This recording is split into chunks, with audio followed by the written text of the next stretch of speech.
Department కూడా సహకరించాలని తెలియజేసుకుంటూ, ఇక్కడ వచ్చిన మీరందరూ కూడా దీన్ని ఒక ఉద్యమంలాగా ముందుకు తీసుకెళ్ళి మనం 100% రీచ్ అయ్యే విధంగా మీరు మొక్కలను నాటి ఈ యొక్క మరి మన భౌగోళిక పరిస్థితులను బాగుపరచాలని చెప్పి తెలియజేసుకుంటూ మరి అవకాశం ఇచ్చిన పెద్దలకు ధన్యవాదాలు తెలియజేసుకుంటూ సెలవు తీసుకుంటాం. Thank you ma'am.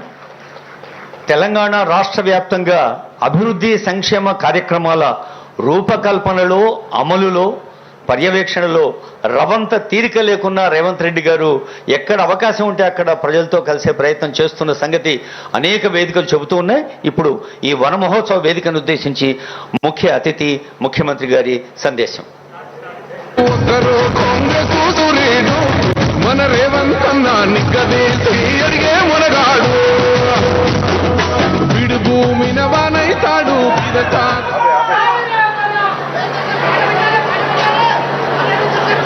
వన మహోత్సవ కార్యక్రమానికి అధ్యక్షత వహించిన మిత్రులు, రాజేంద్రనగర్ శాసనసభ్యులు ప్రకాష్ గౌడ్ గారు,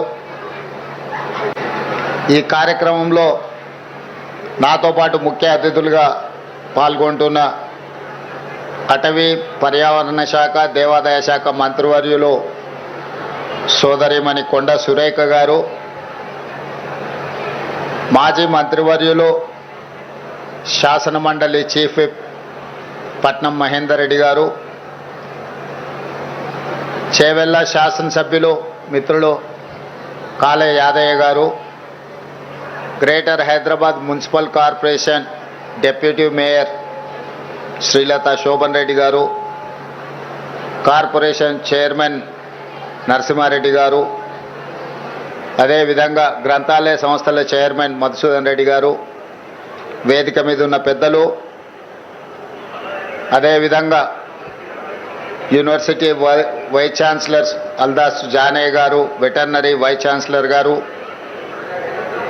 అటవీ శాఖ అధికారులు, ఇక్కడికి విచ్చేసిన మా ఆడబిడ్డలందరికీ కూడా నమస్కారం, ధన్యవాదాలు. ఇది ఒక మంచి కార్యక్రమం. అక్క కొండ సురేఖ గారు చెప్పినట్టు మనం చెట్టును కాపాడితే చెట్టు మనల్ని కాపాడుతుంది అని. పెద్దలు వనమే మనం, మనమే వనం అన్నారు. వనం పెంచినప్పుడు మనం జాగ్రత్తగా మనం అభివృద్ధి పదం వైపు నడుస్తామని. ప్రకృతిని కాపాడుకుంటే ప్రకృతిని మనల్ని కాపాడుతుంది అనేది అనుభవాల నుంచి నేర్చుకున్న పాఠం. అందుకే ఈరోజు అటవీ శాఖ ఆధ్వర్యంలో ఈ సంవత్సరం 18 కోట్ల మొక్కల్ని నాటాలి అని చెప్పి ఒక బృహత్తర కార్యక్రమం తీసుకొని అధికారులు, అదేవిధంగా ప్రజాప్రతినిధులు, విద్యార్థులు అందరూ కూడా ఈరోజు ఈ కార్యక్రమాన్ని తీసుకొని ముందుకు వెళ్తున్నారు. అయితే నేను ప్రత్యేకంగా మా అక్కల్ని, మా చెల్లెళ్ళని నేను అడగదలుచుకున్నా.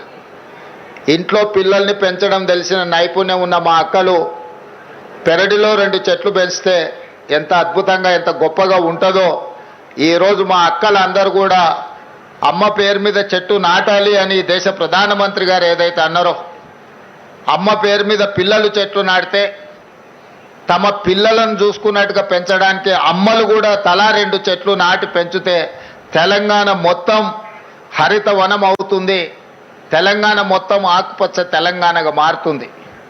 ఈరోజు అమ్మ ఒడిలో, అమ్మ బడిలో, అమ్మ పర్యవేక్షణలో ఏమి ఇచ్చినా వాటికి రక్షణ ఉంటుంది. అందుకే ఈరోజు అమ్మ ఆదర్శ పాఠశాల పేరు మీద గ్రామీణ ప్రాంతాలలో, తండాలలో, గూడాలలో, మారుమూల పల్లెల్లో ఉన్న పాఠశాలలన్నిటినీ ఈరోజు మా ఆడబిడ్డల చేతిలో పెట్టడం జరిగింది. పిల్లల అటెండెన్స్ పంతులు తీసుకుంటే పంతులు పాఠశాలకు వస్తుర్రా లేదా వాళ్ళ అటెండెన్స్ తీసుకునే బాధ్యత మా అక్కలకి ఇచ్చిన ఈరోజు. ఎందుకంటే పిల్లల చదువు పట్ల శ్రద్ధ చూపించేది కన్న తల్లి కంటే ఎవరు ఎక్కువగా ఉండరు కాబట్టి ఈరోజు పాఠశాలలు మా అక్కల చేతిలో పెట్టినాం. ఇదే కాదు, ఒకప్పుడు సోలార్ వ్యాపారం, సోలార్ పవర్ ప్లాంట్స్ పెట్టాలంటే అదానీలు రావాలి, అదానీల వ్యాపారం అనేది. కానీ ఈరోజు 1000 మెగావాట్ల సోలార్ పవర్ ప్లాంట్స్ ఈరోజు మా అక్కల చేతుల్లో పెట్టి స్వయం సహాయక సంఘాలకు బాధ్యత ఇచ్చి ఈరోజు 1000 మెగావాట్ల సోలార్ విద్యుత్ ఉత్పత్తి ఒప్పందాలు విద్యుత్ శాఖతోని మా ఆడబిడ్డల చేతిలో మా అక్కల చేతిలో పెట్టినాం. అదే కాదు, ఈరోజు ఆర్టీసీ బస్సులో మా అక్కలు ఉచిత ప్రయాణం చేస్తున్నారు. గతంలో అమ్మగారి ఇంటికి వెళ్ళాలన్నా, అమ్మవారిని దర్శనం చేసుకోవాలన్నా మా అక్కలకైతే ఇంటి ఆయననో లేకపోతే కొడుకునో పైసలు అడగాల్సిన పరిస్థితి, కిరాయి పైసలు. ఇప్పుడు ఇంటి ఆయన పని మీద ఆఫీస్కి పోతే అక్క అమ్మగారి ఇంటికి పోయి అమ్మని చూసి మళ్ళీ ఇంటికి ఆయన వచ్చే లోపల వచ్చేటట్టు ఉచిత బస్సు ప్రయాణం ఇచ్చినాం. బస్సుల్లో ఉచితంగా మా అక్కలు మా చెల్లెళ్ళు ప్రయాణం చేయడం కాదు, ఈరోజు రాష్ట్రంలో 1000 బస్సులు కొని మా ఆడబిడ్డలే ఆర్టీసీకి కిరాయికి పెట్టినారు. ఇలా 1000 బస్సుల యజమానులు మా అక్కలు అయినరానంటే ఈరోజు వాళ్ళ చేతుల్లో వ్యాపారం ఉంటే బాగుంటుంది అని చెప్పి మా అక్కల కోసం ఈరోజు ప్రత్యేకమైన ప్రణాళికలు చేసినాం. ఈరోజు హైటెక్ సిటీ అంటే మన వాళ్ళందరూ విప్రోనో ఇన్ఫోసిస్నో లేకపోతే మైక్రోసాఫ్టో ఇట్లాంటి మా పాత్రికేయ మిత్రులు పేపర్లలో రాస్తుంటారు. కానీ మా అక్కలకు హైటెక్ సిటీ పక్కన, హైటెక్ సిటీ ఎంతుందో అంత 3.5 ఎకరాలలో కొన్ని వందల కోట్ల రూపాయల స్థలాన్ని వాళ్ళకిచ్చి ఇందిరా మహిళా శక్తి పేరు మీద రాష్ట్రం నలుమూలలో వాళ్ళు ఉత్పత్తి చేసిన వస్తువులను ఈరోజు ప్రపంచ దిగ్గజ కంపెనీలతో పోటీపడి నిర్వహించే విధంగా ఈరోజు మరి మా ఆడబిడ్డలకు ఇచ్చినాం. మా పాత్రికేయ మిత్రులు ఎందుకో మరి విప్రో మైక్రోసాఫ్ట్ గురించి రాస్తున్నారు, కానీ మా ఆడబిడ్డల ఇందిరా మహిళా శక్తి అక్కడ ఉన్న వాళ్ళ వ్యాపార సముదాయం గురించి అస్సలు రాయడం లేదు. హైటెక్ సిటీ పక్కన వందల కోట్ల రూపాయల ఆస్తుల యజమానులను ఈరోజు వాళ్ళు ఉత్పత్తి చేస్తున్న వస్తువులను ప్రపంచానికే చూపించే విధంగా ఈరోజు ఏర్పాటు చేసినాం. మొన్న నిర్వహించిన భారత్ సమ్మిట్ ఇతర దేశాల నుంచి వచ్చిన ప్రతినిధులు అక్కడ సందర్శించుకున్నారు. మొన్న జరిగిన మిస్ వరల్డ్ కాంపిటీషన్లో పాల్గొన్న మిస్ వరల్డ్ కాంపిటీటర్స్ అందరూ కూడా అక్కడికి వెళ్ళి అసలు మన మహిళల యొక్క శక్తి, వాళ్ళలో ఉన్న నైపుణ్యాన్ని అక్కడ వాళ్ళు పర్యవేక్షించి అద్భుతంగా ఉంది, తెలంగాణలో మహిళలు ప్రపంచంతోనే పోటీ పడుతున్నారని చెప్పి ఈరోజు మిస్ వరల్డ్ కాంపిటీషన్లో పాల్గొన్న వాళ్ళు కూడా మా ఆడబిడ్డల్ని అభినందించారు. ఇవాళ అందుకే నేను చెప్పిన స్వయం సహాయక సంఘాలలో ఈరోజు 65 లక్షల మంది ఉన్నారు. వీళ్ళను 1 కోటి మందికి పెంచాలి, 1 కోటి మందిని కోటీశ్వరులను చేయడమే లక్ష్యంగా పెట్టుకొని ఈరోజు చెయ్యి జాపడం కాదు, 10 మందికి చెయ్యిచ్చి సహాయం చేసే విధంగా మా ఆడబిడ్డల్ని ఆర్థికంగా బలోపేతం చెయ్యాలని, 1 కోటి మహిళల్ని ఈరోజు కోటీశ్వరులుగా చేయాలని మనం నిబంధన పెట్టుకున్నాం.